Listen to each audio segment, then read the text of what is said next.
right. Well, we're live. I didn't mean to do that, but hey. Well, we're back in the old homestead. Well, who is this though? I don't think I know who you are. He didn't know how to get to the other fellow didn't know how to get down here, so he told me to show up. Oh, is that what it is? Okay, cool. Well, we're back with the two Daves, and Don is on a adventure somewhere. I don't know where. Business trip, maybe? No, he's doing some work with his house, so keep him in prayers for that. So we're going to be talking about tonight.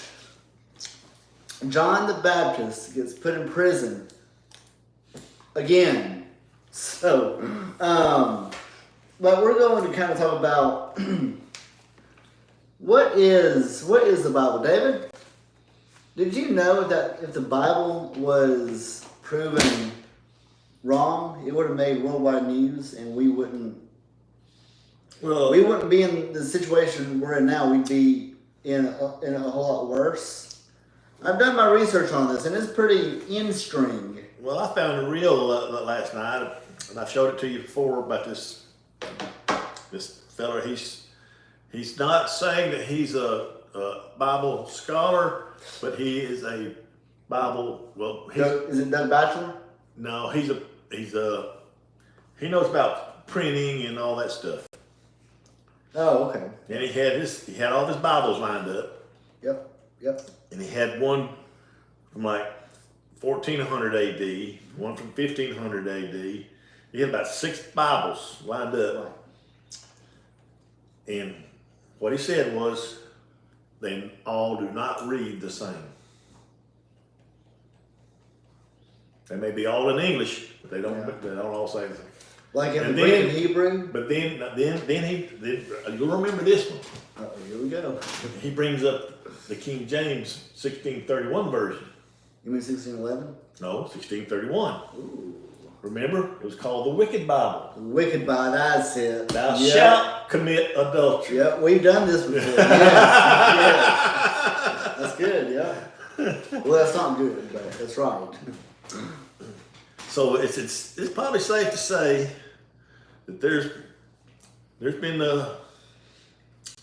changes in the Bible, but the message is still the same. Exactly. I was about to say, I mean, we can talk about reading the King James Version. Now, this is the Schofield Reference Edition, which is He's the one. Excellent. He's the one. Actually, he's the one. He's the one. He's early dispensationalist. He's the one who got that 7-year tribulation going. No, it wasn't him. That started before him, didn't it? It started before him, but he's the first one. Is he the one that kind of promoted it? He's the first one. He's the first one to do a study Bible in America. And it shows too, because it is complicated. But it needs to pay attention. So he based a lot of his stuff off of Darby's Bible. Darby's the one that really started pushing the dispensation of the 7-year tribulation. But it started back long before that. But it really didn't gain traction in America until the mid-1800s. Now, when did he publish his? His first Bible came out around the early 1900s, like 1911, 12, 13, or somewhere in there. Of course, Darby was more mid-1800s, like that. But he more or less is copying Darby's stuff. This is nothing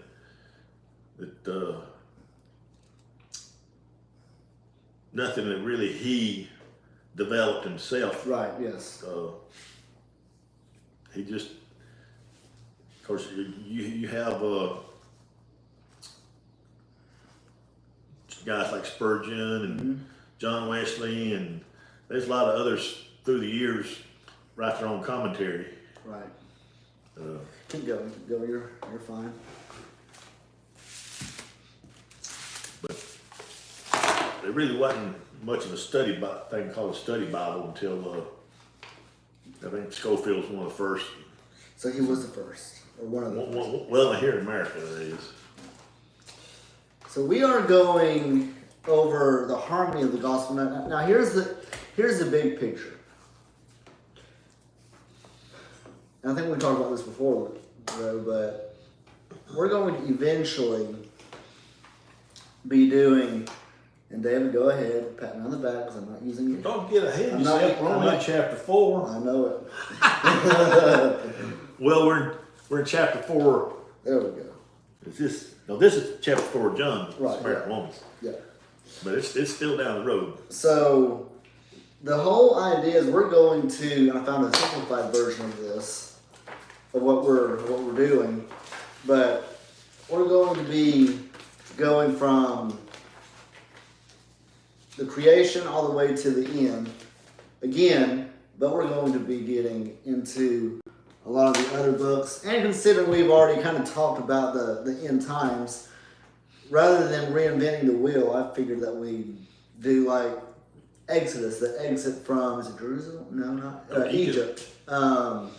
And then the books of the law, because the books of the law, and this Bible right here, and that charting the Bible book right here, chronologically, David, something's wrong with me. I started studying all of this, and I'm hooked. I'm addicted to it. It is amazing. You like the chronology stuff? Yes. So this, I mean, I've had this for years, right? I never really cracked it open, but it's got everything that might have changed my opinion on a couple of things too. Well, have you read that whole thing already? Once. Yep. You got one. You need a refresher course. Not yet. But we'll get into it later. We won't solve all the world's problems tonight. So, but after this, we will go back to the beginning and talk about the creation and in chronological order, and we'll do that. So anyway, You still got that Lucifer and Flood paper I gave you? I do. Yep, that's one thing. We'll talk about it later on. Yep. Very interesting. Very interesting. Yep. So we're going to be in John chapter 3, verse 22 through 36. Dave, you want to read that for us? And we'll just dive right on into it. It says, after these things, Jesus and his disciples came into the land of Judea, and there he remained with them and baptized. Now, John also, I think we did this last week, was baptizing in Aion near Salim, because there was much water there, and they came and were baptized. For John had not yet been thrown into prison. And there arose a dispute between some of John's disciples and the Jews about purification. And they came to John and said to him, Rabbi, he who was with you beyond the Jordan, to whom you have testified, behold, he is baptizing, and all are coming to him. And John answered and said, a man can receive nothing unless it is given to him from above, or from heaven. Yeah, I remember that. I highlighted that one. Yeah, that's good. It goes back to John, the first part of John chapter 3, where go ahead. Jesus said you must be born again, Yep. or born from above. You yourself bear me witness that I said, I am not the Christ, but I have been sent before him. He who has the bride is the bridegroom, but the friend of the bridegroom who stands and hears him rejoices greatly because of the bridegroom's voice. Therefore, this joy of mine is fulfilled. He must increase, and I must decrease. He who comes from above is above all, and he who is of the earth is earthly and speaks of the earth. He who comes from heaven is above all, and what he has seen and heard, that he testifies, and no one receives his testimony. he who has received his testimony has certified that God is true. For he whom God has sent speaks the words of God. For God does not give the Spirit by measure. The Father loves the Son and has given all things into his hand. He who believes in the Son has everlasting life, and he who does not believe the Son shall not see life, but the wrath of God abides on him. So let's talk about that. So what you highlighted is pretty. You did 27, right? John replied, "No one can receive anything unless God gives it from heaven." Right? Yeah. So let me ask you, what is so profound about that? Because that is a pretty big statement, and Well, it's like you said in the first part of chapter 3. The wind goes where it wills, just like the Spirit does. yes, And so whoever the Spirit lands upon is the one who's going to receive the message from above. And it should be receiving salvation because he's come to him, not of his own works or his own beliefs or anything he does. It's his whole being cannot save himself. right. So he must be born from above. Right, because like we talked about in last week's session at the church, me, you, and Don, we all talked about the John 3:16 and so on. Mm-hmm. That's a very good, just a great picture of salvation. John 3:16, 17, and 18 rather. I mean, you got to read the entire context and get what it's really saying to get the whole idea of salvation, the picture of salvation. Well, see, the first part of John chapter 3, him talking to Nicodemus, and tells you that that's born of the Spirit is spirit, and that's born of the flesh is flesh. Right. Flesh cannot beget spirit. No. Some outside source has to change that. Yes. So man within himself cannot do that. Mm-hmm. So only God can do that, and he must come upon that person that he has chosen. Right. But when you get in, when you start getting into John 3:16, it tells you that it's that person's responsibility to believe. Right.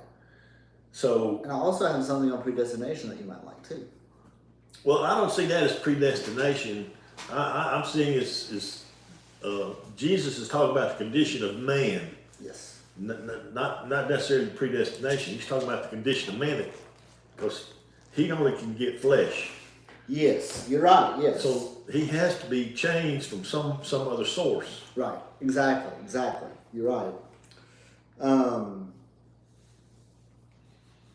Well, let's. You have anything else on it?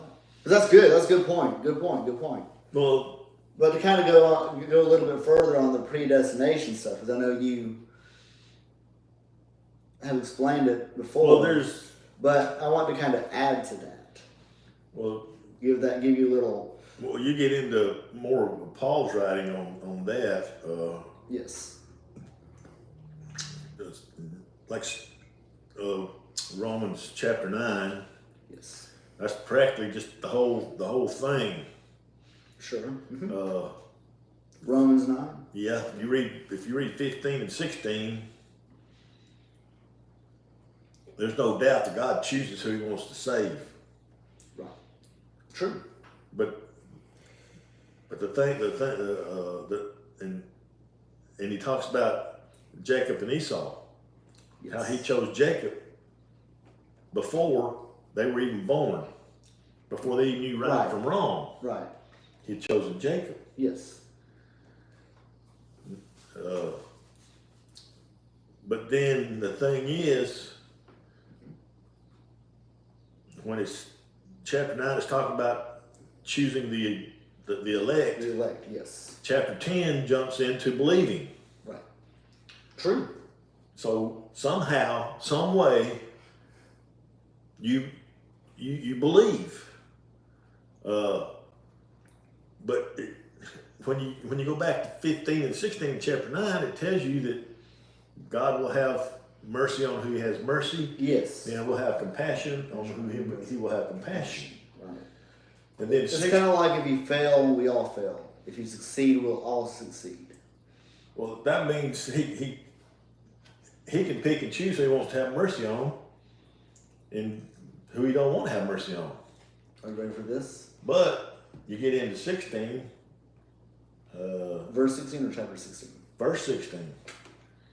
So a lot of people overlook that one. It says we'll get there later. Yeah. It tells you that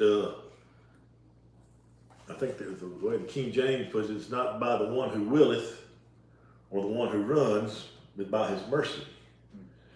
When a lot of people overlook that, the one who willeth. Yes.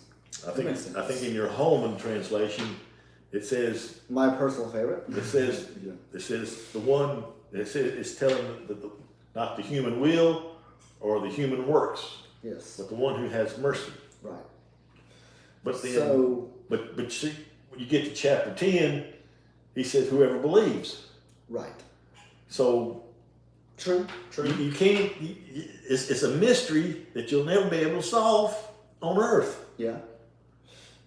But here's the cool thing about it. Let's go from 6,000 years ago, from Adam, Seth, Enosh, Canaan, Mahalalel, and Jared, and so on and so forth. And we'll go from those couple of people to Enoch, right? So here we can read in the Bible all of Adam's story and so on and so forth. But what about Enoch? We know what happens to Enoch, right? Mm-hmm. So we know we can read the passage in Genesis chapter 6, 7, 8, somewhere around there. And we can read it and we can see. So therefore, we have foreknowledge that Enoch went to heaven. He did not die. God said, "This come." We have to accept that by faith. Right. If we believe in God's word, we have to accept that. Exactly. Yeah. And then there's only two that's ever done that. Yes. Never been physically resurrected. Enoch and Elijah. So when someone tells you that there'll be 100% resurrection, when Jesus comes back, that's going to be false. Yes. Because there's already been two resurrected and they didn't die. Right. Now, what is your favorite movie of all time, David? The Ugly Truth. Ugly Truth. Okay, so what is your favorite part in Ugly Truth? Tell the audience. You want me to tell this on the... Go ahead. I have a point to it, I promise. It's the vibrating panties. Oh, David. I told you. Oh, gosh. I'm sorry, everybody. No. Come on, David. We're in a Bible study. I know, but you I laughed my head off on that one.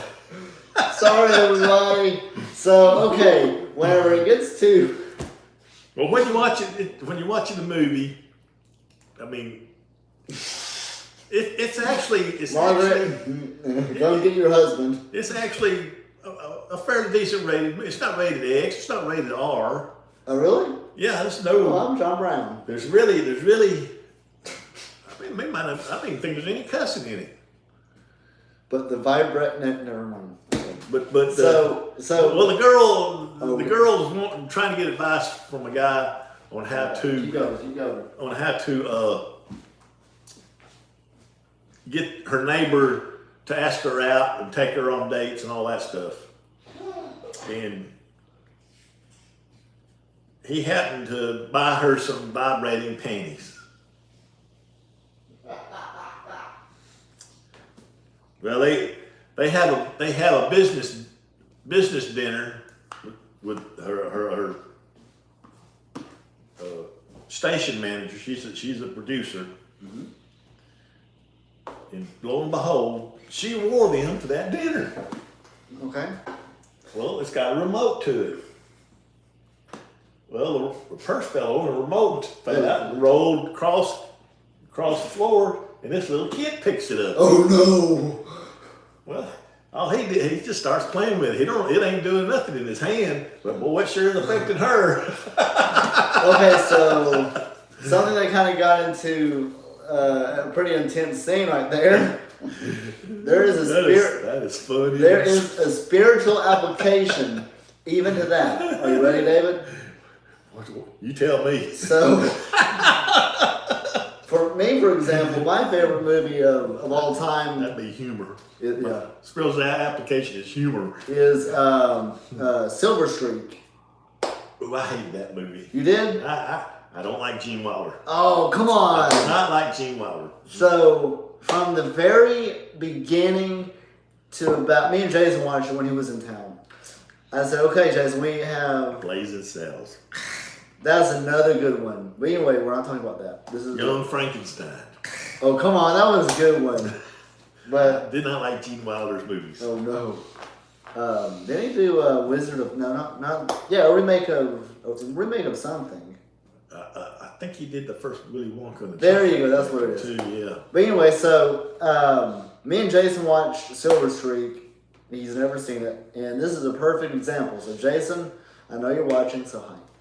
So, yep, I see that one, and there's a one like. Thank you, Jason. Spread it around, son. Not Gene Wilder. No. But Richard anyway, Pryor, with Gene Wilder. Okay, now. So, okay, so it was late, and it was work night too. So, but anyway, so we're watching it, and I paused it right here. I said, Jason, it's 11:30 at night. I have to go to work, and we can continue to watch it, but right now, at this point, it's going to get good. Because that's when Richard Pryor comes on, and, it's... So, and we decided, okay, we'll cancel it out tonight, and we'll finish it tomorrow. So, we did. But anyway, so I can tell... David, who does not like Gene Wilder, so that's okay. Is he still alive? Probably not. Probably I know Richard Pryor did. Yeah. But anyway, so I automatically have told Jason that okay, this is my favorite part of the whole movie, just because again it's boring up until then, right? I mean, it's just, it is what it is. I'm sorry, but I mean, well, whenever Richard Pryor gets involved, that's my favorite part. Then onward, good movie. So I told Jason, so I already predestined Jason and said, this is it. This is my favorite part. So put that in with David. Well, and his taboo stuff. Well, you knew that was your favorite part beforehand because you'd already seen it before. Exactly, but you see, hold on. God, let me open up my chart. This is one of the reasons why I love charts, right? Because God can see all of this, and He can see Adam and Eve sinning right now, and Noah's, okay, fine, David, partial flood. No, and He can see it all simultaneously. This is His whole plan right here. And this is His whole plan. And He knows the end from the beginning. So because He planned it. But can you see it up in heaven? All right, everybody, come over here, all the angels and whoever. David Tillison is about to get saved, right? This is my favorite part of David's movie. Now, I don't know, that's not biblical, I wouldn't, but... I said, don't come over here and watch David Tillison get saved. It's time for David Tillison. Okay, it's time for David, yeah. It's kind of like, it's time for David's... It's time, and he's going to be born in 1953. In 1980, he's going to come to know me in a personal way. You see, that's what I see predestination as. Yeah. but what? Does that make sense? Yeah, That's a pretty good example, kind of a long example, but sorry about that. See, the thing is, you got some who teach that God foreknew these things. Well, yeah, he foreknew. But like you said, it's his plan. But they don't. It's not a looking down the corridor of time. Sure. To see who's getting saved, and I'm going to put them in the Lamb's Book of Life. Right. It's because this foreknowledge in the Greek is preordained. It's not the foreknowledge we think of. It's expecting something to happen because you see something that down in the future that will happen. Yeah. You get that. That's more like getting prophetic. Perfect. Yeah. But the Greek claim says it's preordained. God's preordained all this. Right. So, I think you used that the other night when Margaret corrected me when I talked about everybody's name is put in the Lamb's Book of Life. Yep. Before the foundation of the world. That's right. And He takes them out when they don't believe. Yes. Because you never read in the Bible about when your name's added. Right. You only read where it's taken away. Where it's taken away, Yes. And then you got the thing with Moses and the Israelites, Mm-hmm. where it's mentioned there that God got so fed up with their complaining and stuff that He told Moses that He'd start all over with him and just block everybody, all them that came out of Egypt and everything, blocked them out of the book, and let's just start a new book with you in it. Yeah, that's true. And then Moses turned him down and said, no, you get rid of them, you got to get rid of me too. Yep.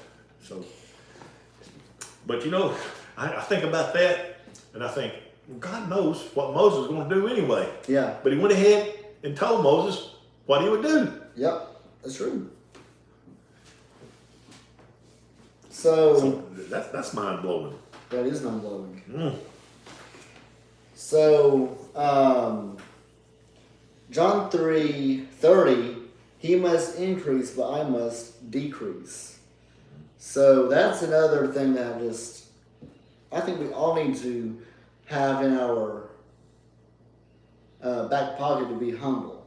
And because we know that Jesus is... Well, He bursted on the scene before Jesus did, and like I say, He was paving the way. Yes. So He's already telling people to repent. Right. And so He got famous. Right. Now it's time for for Jesus to get famous. Yep. And Him to be the old actor. Put me out to pasture. Yes.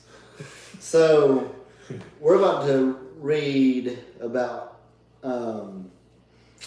what happens to John. Whenever again, 2 Peter chapter 3 kind of talks about this.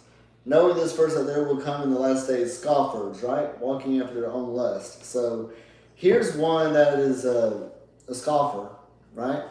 So Herod puts John in prison, and why he does it is pretty interesting, right, David? It was lust. Yep. It was vibrating panties. Oh, gosh. This is a kid-friendly show, David. This is a kid-friendly show, David. And this is live too. I can't edit it. But anyway, it's okay. It'll be okay. Well, see, let's get the scenario down. Now, Herod is married to his brother's wife. Sure. Mm-hmm. Is his brother dead? I don't think so, is he? I don't think so, no. Well, then that makes, is it Salome? Is that her name? Yes. That makes her his niece. Yeah. Well, he's lusting after his niece. Yep. Dance for me. Yeah. Well, let's see what it says. So Luke chapter 3, 19 to 20 says this. John also publicly criticized Herod Antipas, the ruler of Galilee, for marrying Herodias, his brother's wife, and for many other wrongs he has done. So Herod put John in prison, adding this sin to many others. So, I mean, it's interesting where if you start calling people out, they don't like it, and they start getting angry, they might put you in prison, you know. I could go off on a tangent, but I'm not. So, you know, if you do the right thing, you know, or a wise preacher once said, you can do nothing wrong or do nothing right and still do nothing wrong. Would you go with that, David? Does that make sense? You know, so I mean... Do nothing right, but you'll be doing nothing wrong. Right. You can do something right, but you can still do nothing wrong. Like if you could prevent something and you don't do anything. Something like that. But there's a whole franchise of movies about that, but that's a whole new scenario for another day. But you know, sometimes you don't even have to do anything. You can be a victim of circumstance, you know? You could be at the wrong place at the wrong time. You can be blamed for something that you didn't do, or, you know, whatever. I mean, whatever the case may be. But, you know, back then, doing something that we really take for granted here in America, you know, preaching the gospel freely, you know. When John wasn't doing anything wrong, honestly, but that's just one of the many things that just kind of points you out to, you know, even John, as like David said, he was basically famous, you know. The scoffers hated him because of what he believed, and he's going to They thought he might be claiming to be the Messiah. Yes, sir. Exactly. Yep. Which leads us to, what's your next part, David? Is it the Samaritan one? The Samaritan at the well. Is that it? Okay. We'll finish this up. So Jesus leaves Judea. And this is where the harmony of the Gospels kind of kicks in a little bit. We're going to be in Matthew 4, Mark 1, and John 4. John 4 leading up to the Samaritan woman. John also, Matthew chapter 4, verse 12. When Jesus heard that John had been arrested, he left Judea and returned to Galilee. And Mark chapter 1, later on, John was arrested, and Jesus went to see his friend John. So you get the same story. Now, John 4, remember this is John writing John, so this is him writing from his perspective. So Jesus knew the Pharisees had heard that he was baptizing and making more disciples than John. Though Jesus himself did not baptize them, his disciples baptized. So he left Judea and returned to Galilee. That's interesting that Jesus did not baptize. Do you know why? Good question. Well, I mean, I think, you know, it goes to prove to some of the religious people of our day, you don't have to be no one special to baptize. These guys were fresh off the boat believers, correct? Well, you got to remember now, probably the one reason he didn't baptize is because when he did tell them to go and baptize, he said, do it in the name of the Father, Son, and the Holy Ghost. Yeah. The disciples weren't doing that right here. They were baptizing just like John was baptizing for repentance. Yep. Yeah. True.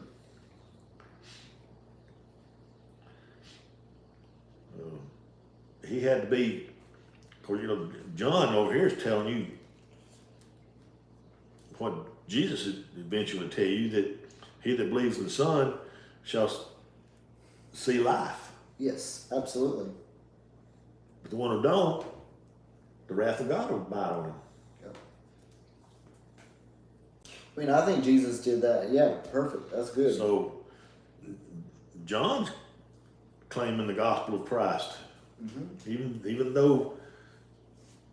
Well, it's interesting that Jesus isn't baptizing. You would think him being the Son of God, that he would be, like me, the way I think, I would say, man, what an honor to be baptized by the Messiah, Well, that might be the reason why he did it. Exactly. To set an example. You don't have to be anything special, well, it makes me wonder if John's disciples were baptizing too. Yeah. But John not being the Messiah,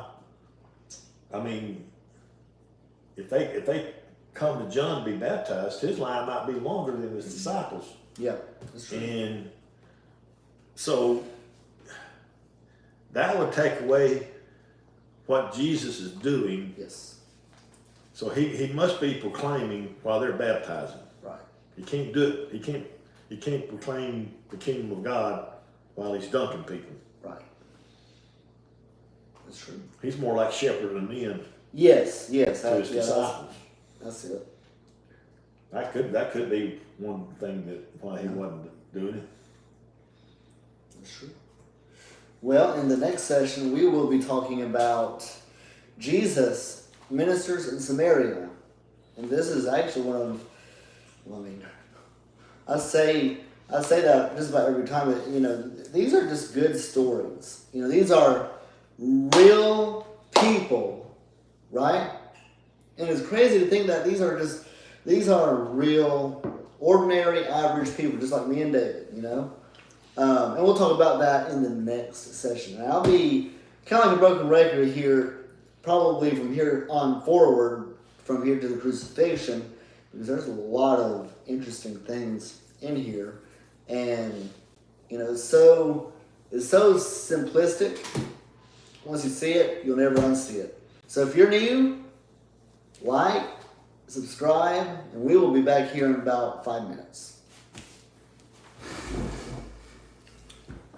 I need a cameraman or a camerawoman. So, yeah, if you're single, You don't have to be single. well, yeah, you do. Single, 20 through, 29. no, I'm 30. Oh, you want younger than that? 25 through 40. Oh, he's going. Look me up. So we'll see you here in a minute. You like that?